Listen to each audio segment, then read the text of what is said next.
Le protocole d'accord vise justement à offrir aux avocats une formation en matière de mécanismes alternatifs de résolution de conflits. Cet objectif se définit alors que des travaux sont en phase d'être initiés en vue de la formulation de propositions portant sur la réforme de l'arbitrage et plus précisément du décret du 28 décembre 2005 portant réforme du livre 9 du Code de procédure civile haïtien. Il convient ainsi de souligner que la formation des avocats se déroulera à un moment charnière en raison des réformes législatives qui se dessinent à l'horizon sous l'impulsion de la CCAH. Le but de ces réformes est entre autres d'étendre le recours à l'arbitrage à des domaines qui jusqu'à présent sont réservés à la compétence exclusive de la justice étatique. À l'évidence, le barreau se réjouit à la perspective de l'élargissement de l'arbitrage à des matières aussi diversifiées que les affaires commerciales, les conflits en droit immobilier ou encore les litiges en droit social. En effet, il n'est pas question d'opérer une séparation artificielle entre les modes alternatifs de règlement des différends et la justice judiciaire. Les deux sont compris dans le système global de justice et leurs différences de nature, l'une étant de nature contractuelle et l'autre de nature juridictionnelle, n'altèrent en rien ce fait. Il convient donc de préparer les avocats à profiter pleinement de cette offre plurielle de justice. Toutefois, pour jouir pleinement des retombées de ces réformes envisagées, il est primordial que les avocats soient des acteurs pleinement informés et formés. Sans une maîtrise suffisante des spécificités de l'arbitrage, ce mécanisme de résolution des différends n'atteindra pas son plein potentiel. Le contrôle d'accord ne se limite pas pour autant à un simple acte de formation. Il ouvre de nouvelles perspectives à la profession d'avocat. Les professionnels du droit, en élargissant leurs compétences, pourront diversifier leurs pratiques et offrir à leurs clients un meilleur accompagnement juridique. Mais afin de traduire dans la réalité ces objectifs, un dispositif de mise en œuvre doit être établi. À cette fin, une commission bipartite est instaurée dans le cadre de ce protocole d'accord sur la promotion des modes alternatifs de résolution de conflits en vue d'assurer la réalisation des différentes activités.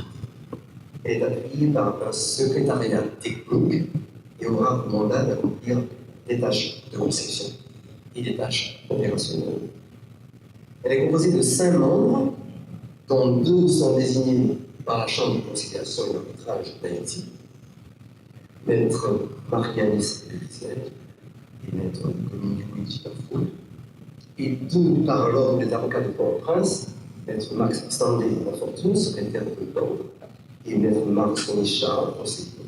Et un membre désigné par les 2 entités, la commission sera assistée d'un secrétariat technique composé de 2 membres du staff de la CCAH et 2 membres désignés par le barreau. La cérémonie du jour témoigne que le combat pour la justice de qualité est multiforme et passe tant par les exigences faites aux autorités étatiques que par la formation des avocats qui, à titre d'auxiliaire de la justice et défenseur des droits, participent à la qualité de la justice. La conclusion du protocole d'accord entre la CCAH et le barreau de Port-au-Prince exprime ainsi un engagement décisif en faveur de l'accessibilité à une justice de qualité guidée par des procédures de souples et dans les cas mieux adaptées aux besoins des antagonistes.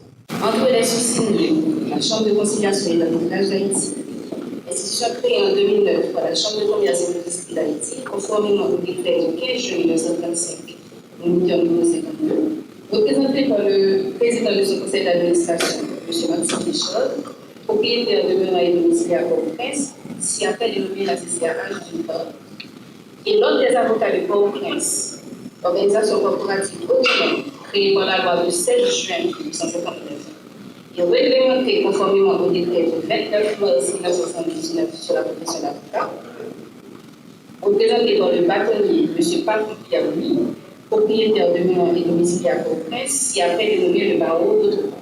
Considérant que la législation haïtienne, spécialement le décret du 28 décembre 2005, portant sur la réforme du livre 9 du Code de procédure civile haïtien, considérant que la CCAH, en vertu de son statut d'institution arbitrale, est dotée de ressources adéquates pouvant concourir à la résolution des conflits à caractère commercial par l'arbitrage et la médiation dans les meilleures conditions possibles, considérant que le barreau, dans son constant souci de protéger les justiciables, veille à la compétence et à l'intégrité de ses membres, et qu'il est de sa responsabilité d'encourager et de promouvoir la formation continue en matière d'arbitrage afin de garantir un haut niveau de professionnalisme dans ce domaine, et considérant que la formation continue en arbitrage permet aux avocats de renforcer leurs connaissances académiques et empiriques en matière de modes alternatifs de résolution de conflits, de se tenir à jour avec les évolutions des pratiques, ainsi que les règles en matière d'arbitrage, de développer les compétences nécessaires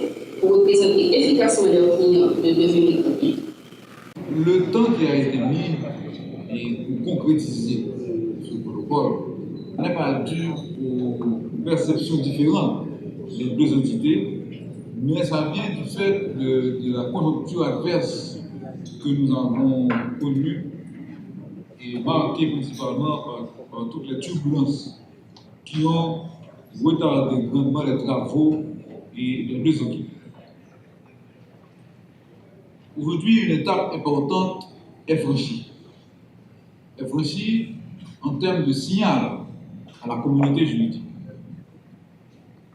En signant ce protocole, le barreau de Port-au-Prince fait un acte de foi au mode extrajudiciaire du règlement des litiges. Et il montre qu'il souscrit à la promotion, excusez-moi, des modes alternatifs de résolution de conflits. Le bâtonnier lui-même a beaucoup insisté dans son intervention sur cet aspect, tout en faisant ressortir les avantages de ce mode de règlement du litige. Par ce protocole, les deux entités veulent rassurer le monde des avocats et des juristes que cette justice alternative n'est pas en compétition avec la justice étatique. Elle est là pour accompagner la justice étatique. Parce que après le lancement de la chambre d'arbitrage, nous avons enregistré, je dirais, beaucoup de raidissements vis-à-vis de la chambre de conciliation et d'arbitrage. Beaucoup d'incompréhension de la part de certains membres du monde juridique et pensant que ce mode de règlement va enlever les honoraires. Mais ce n'est pas le cas, puisque dans une procédure d'arbitrage, lorsque le tribunal arbitral siège, les parties peuvent s'accompagner, c'est pas obligatoire, mais les parties ont intérêt à se faire accompagner de l'avocat respectif. Parce qu'il y a quand même des débats contradictoires dans le cadre d'une séance de tribunal arbitral. Donc, et tout ça pour dire aussi que cette procédure est complémentaire à la justice étatique. Elle facilite le désengorgement des tribunaux.